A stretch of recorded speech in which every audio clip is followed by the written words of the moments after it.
Pria itu mengangkat sebuah mangkuk berisi ikan mas, dan menuangkan ke mulutnya. Penonton di sekitarnya mulai bersorak, bahkan mengejeknya sebagai orang bodoh. Tanpa mereka sadari, ikan dalam akuarium adalah ikan legendaris 9 harta, yang jika dimakan, dapat menggantikan 100 tahun meditasi. Pria ini dapat memanfaatkan kesempatan ini untuk melangkah ke tingkat dewa, bahkan ahli sehebat Grandmaster. Bagi pria ini, hanyalah seperti semut. Namun penonton tidak menyadari hal ini. Mereka hanya mengejek pria itu. Apakah orang ini gila lapar? Bahkan ikan hidup pun tidak dilewatkan. Apakah kamu belum pernah ke restoran sebagus ini? Belum pernah makan pesta mewah? Bahkan ikan dalam akuarium pun kamu makan. Kamu benar-benar seperti hewan di selokan. Sulit untuk naik ke panggung besar. Namun dihadapkan pada ejekan semua orang, pria itu hanya mempercepat, memasukkan 9 ikan harta ke mulutnya. Identitas sejati pria tersebut ternyata adalah penguasa 3 dunia yang tak menjadi dewa oleh takdir.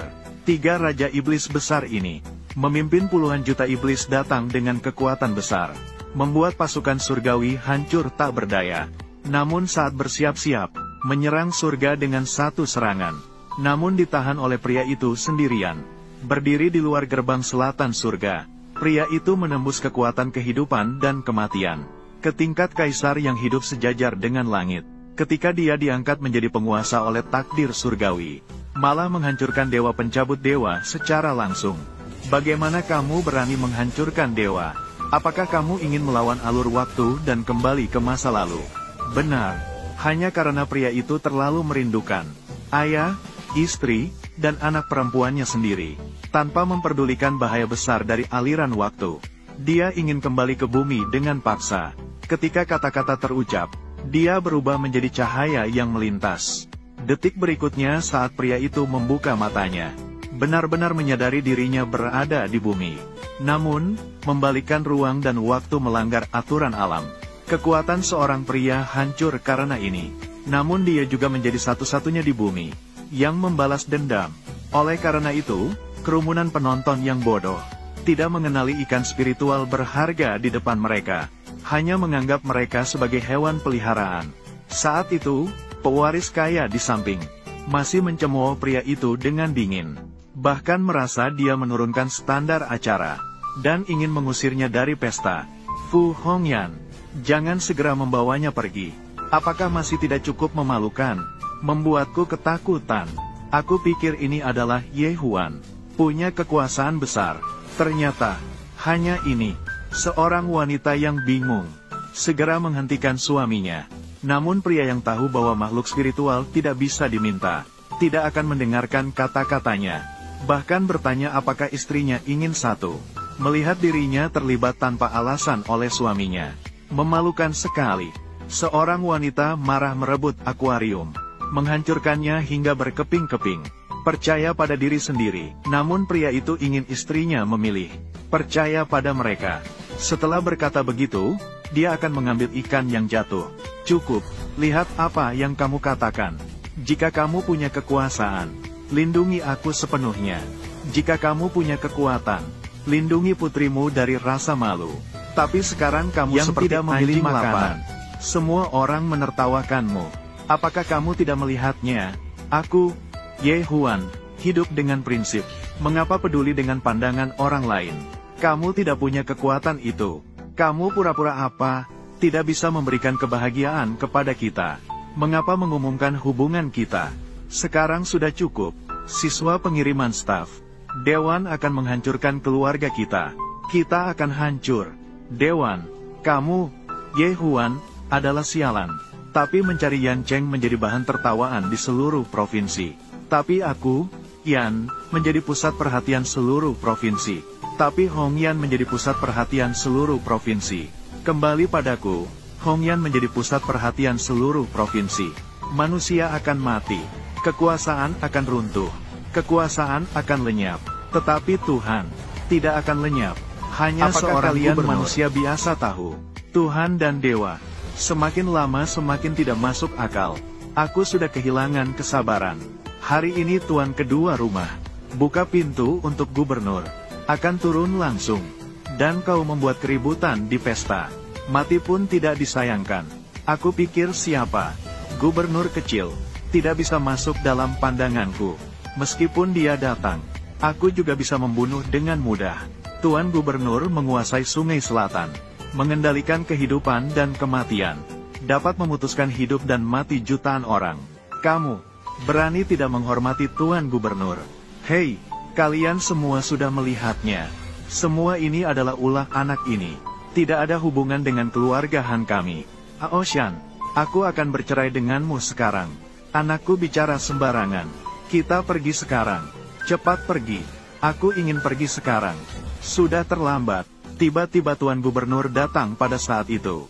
Dia mendengar seseorang tidak menghormatinya. Jadi dia bertanya kepada semua orang siapa yang berani seperti ini. Wanita licik di samping langsung menunjuk pria itu sebagai dalang. Melihat Gubernur marah besar ingin menghukumnya, ayah pria itu segera mengeluarkannya, mengorbankan harta keluarga berupa batu permata kepada anaknya. Pergi, anak kecil, kalau tidak, akan kubasahi darahmu dalam 100 langkah. Cepat pergi, aku belum mulai memukul wajah. Bagaimana bisa pergi? Bagaimana anak ini bisa hidup sampai sekarang? Yang mulia Gubernur, aku meminta maaf atas nama anakku. Dia tidak tahu diri. Mohon maafkan anakku. Yang mulia Gubernur, aku, Fu Hongyan, bersedia bersujud untuk Ye Huan. Demi harga diri keluarga Fu, maafkan Ye Huan. Wanita licik di samping itu tidak tahan melihatnya, memanfaatkan kesempatan untuk mengolok-olok pria itu. Pria itu diejek keras, tidak hanya marah dan menyalahkan kesetiaan dan ketidaktaatannya, tanpa belas kasihan. Bahkan mengolok-olok dia adalah hal yang lucu. Anak orang kaya juga menghinanya, sudah membusuk sampai ke tulang. Tanpa mereka sadari mereka telah mengganggu orang yang seharusnya tidak diacuhkan. Namun pada saat itu, pria itu telah menyerap kekuatan spiritual ikan roh, dan memasuki dunia dewa di daratan. Maka dia segera bangkit, melindungi istri, anak perempuan, dan ayahnya. Melindungi di belakang dirinya sendiri, dan diancam. Siapapun yang berani menyentuh rambut mereka, dia pasti akan membuat lawan, membayar harga yang menyakitkan. Namun saat orang kaya mendengar hal itu, dia malah meremehkannya, dan langsung mempengaruhi Gubernur. Dia menembak mati pria di tempat. Pertunjukan singkat ayam tanah dan anjing genting 7. Dia berani menantang otoritas. Apakah kamu tahu siapa yang ada di belakangku ini? Seberapa tinggi tingkat kultivasi mereka? Kemudian Gubernur menerima ini. Jadi dia memerintahkan pengawalnya untuk menunjukkan kultivasi mereka. Pada saat itu, fenomena aneh di langit muncul secara berulang, mengubah segalanya secara tiba-tiba. Inikah kekuatan seorang guru? Ternyata begitu luar biasa. Ada jalan ke surga, tapi kau tak mau pergi. Malah mencari musuh di mana-mana. Aku akan memberimu sedikit pengetahuan. Kebijaksanaan bawaan adalah tanda besar seorang guru besar. Dan di atas master, adalah wilayah para dewa di daratan. Bisa mengubah kacang menjadi tentara, lalu terbang di udara. Jadi begitu, asalkan aku mengalahkan beberapa orang ini, aku bisa mendominasi seluruh arena. Grandmaster seperti naga, mengangkat tangan, langit runtuh, melambai tangan, bumi terbelah. Jika kau bisa mengalahkan guru besar ini, guru, jangan bicara tentang sebuah ruang pesta kecil. Bahkan di Nanjiang, kau bisa bergerak dengan bebas. Apakah dia benar-benar berbakat seperti itu? 4 guru besar mengantarkannya pergi. Dia juga dianggap mati dengan layak, menelan begitu banyak ikan roh berharga. Akhirnya berhasil menembus, mencapai tingkat keempat dalam latihan Ki. Wilayah para dewa di daratan, kehidupan masa lalu dan sekarang. Kekalahan yang kuterima, akan kubalas semuanya hari ini. Apakah kalian ingin memaksa? Jangan salahkan aku jika aku tidak ramah. Apa yang sedang terjadi? Apa yang terjadi? Jangan berpura-pura di sini. Menghadapi 4 mahaguru, meskipun kamu memiliki 100 nyawa, tetap akan berakhir dengan kematian. Lalu aku ingin mencobanya. Dengan minuman dewa di daratan, segalanya bisa terjadi. Mengubah benda menjadi ilahi. Jangan bilang aku meremehkanmu. Aku akan menggunakan botol minuman ini. untuk mengalahkan kalian, memohon ampun, dan memohon belas kasihan padaku. Sungguh konyol, tindakanmu seperti preman, memukul orang dengan botol minuman. Kamu pikir di depanmu hanya preman jalanan. Ini adalah Maha Guru. Ye Huan memohon untuk mati. Mengapa bisa begini? Apa sebenarnya yang ingin dilakukannya? Aku akan memberikannya padamu lagi. Ini kesempatan terakhir.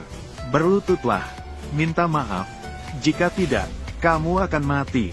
Baiklah, di seluruh Nanjiang, kamu adalah yang pertama berani menantang otoritasku. Kata-kata orang tidak menakutkan. Kamu akan melanggar larangan membunuh sekali. Maju, jahat sekali. Aku akan memperlihatkan padamu apa itu Maha Guru. Tubuh emas tak terkalahkan. Dorong horizontal tak terkalahkan. Emas tak terkalahkan. Tak terkalahkan. Berikutnya, dari apa botol anggur ini dibuat? Aku adalah seorang ahli. Kamu benar-benar merendahkanku seperti ini. Wanita cantik, aku sudah bilang padamu sebelumnya. Ahli dan aku seperti semut. Orang-orang ini, lebih baik pergi bergaul di jalanan. Ini tidak baik. Grandmaster Wang hancur. Mungkin sulit untuk maju dalam hidup ini. Tidak hanya tentang membunuh. Kamu masih memiliki hati yang baik. Sangat baik. Gubernur memandang rendah diriku. Gubernur, ada sesuatu yang aneh dengan botol di tangannya. Ada energi spiritual yang mengalir. Itu adalah harta karun. Bagus. Aku melihat, anak itu, tidak ada getaran sedikit pun di tubuhnya. Inikah kepercayaan diri Ye Huan? Tidak heran anak ini. Bahkan gubernur pun tidak dihiraukan. Begitulah, kamu Huan. Bagaimana jika aku melakukan pertukaran denganmu? Aku tertarik dengan botol yang kamu pegang. Aku bisa tukar dengan segel jade ini. Tidak bisa. Kamu ingin membahayakan nyawa anakku. Botol ini adalah harta berharga. Tanpa botol anggur itu, nyawa dia tak akan tertolong. Sayang, kamu bodoh. Itu adalah harta keluarga Ye. Harta keluarga ini penting. Ataukah botol anggur yang penting? Itu bukan sekadar botol biasa. Dia rongrong. Jika dia tidak memiliki botol anggur ini, sang ahli akan mengambil nyawanya. Kita sudah sampai di akhir. Sepertinya anakmu masih yang terpenting di hatimu. Itu harta keluarga. Kamu tidak peduli lagi. Aku tidak bermaksud begitu. Dia benar. Ini hanya botol anggur biasa. Bagaimana bisa dibandingkan dengan harta keluarga Ye? Suan, aku akan menggantikannya.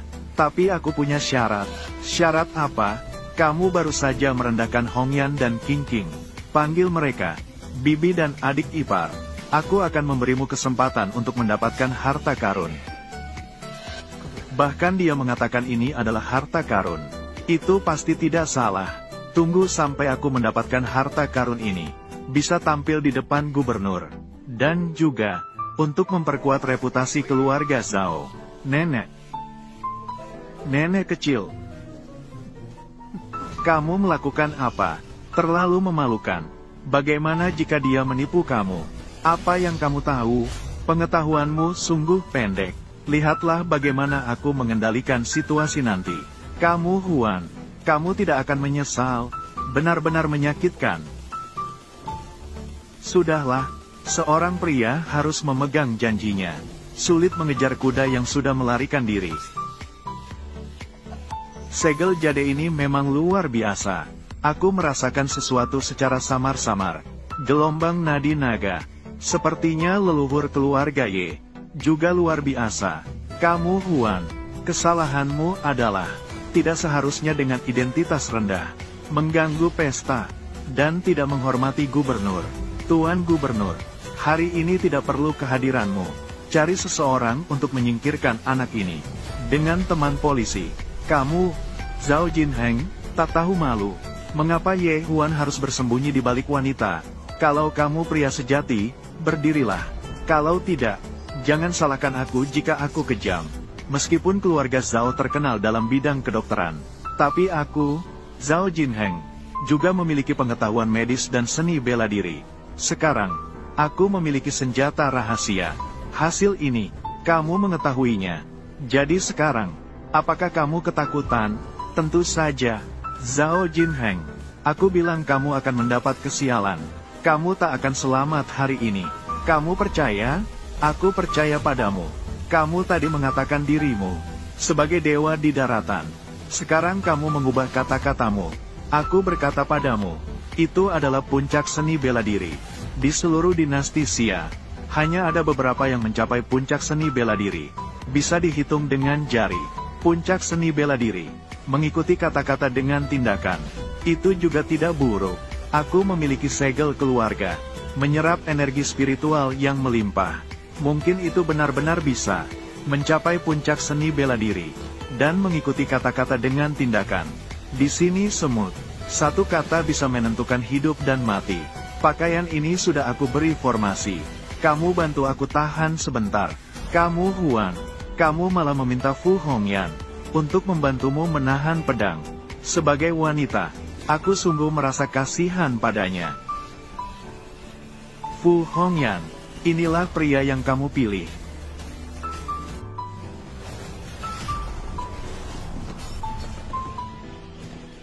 Kamu sungguh hebat. Apa yang sedang terjadi? Tidak benar. Pakaian ini, aku melihat energi spiritual bergerak. Mungkinkah ini adalah artefak lain? Tidak mungkin ada begitu banyak artefak. Maafkan aku, Gubernur. Cepat pergi dari sini. Tidak mungkin. Artefakku. Kamu Huan. Kamu ingin aku. Ini sebenarnya hanya botol anggur biasa. Tuan, mereka berpura-pura di sini. Jika kamu tidak bertindak sekarang, aku akan meminta kakek Zhao dari keluarga Zhao untuk menghancurkan mereka sendiri. Zhao Xiao Zhao, kakek Zhao, tabib kerajaan, tidak perlu dia turun tangan. Apa yang Qi Kaitian katakan? Percayalah padaku. Aku bilang kamu akan mati hari ini. Kamu tidak akan hidup sampai besok. Seharusnya sudah begini dari dulu. Aku ingin melihat, bisakah kamu menahan peluru? Apakah kamu masih ingin membiarkan Fu Hongyan memberimu tembakan? Hongyan, percaya padaku. Peluru juga tidak akan melukaimu. Kamu bisa berdiri di depanku. Dengarkan apa yang kamu katakan. Aku tidak bisa melihatnya lagi. Hongyan telah melahirkan anak untukmu. Apakah kamu tega melihatnya pergi menuju kematian? Apakah kamu benar-benar memintaku untuk menembak matamu? Kamu pikir aku tidak berani menembak? Dia mengatakan Hongyan adalah putri kecil. Dia mengatakan Hongyan adalah lagu kecil. Namun, Kaisar melanggar hukum. Sama seperti rakyat jelata. Kamu bisa mencoba. Sepertinya hari ini, aku ingin melihat keluarga kalian pergi ke barat. Peringatan pertama. Peringatan kedua. Peringatan pun tidak efektif. Tembak, tunggu. Aku ingin melihat siapa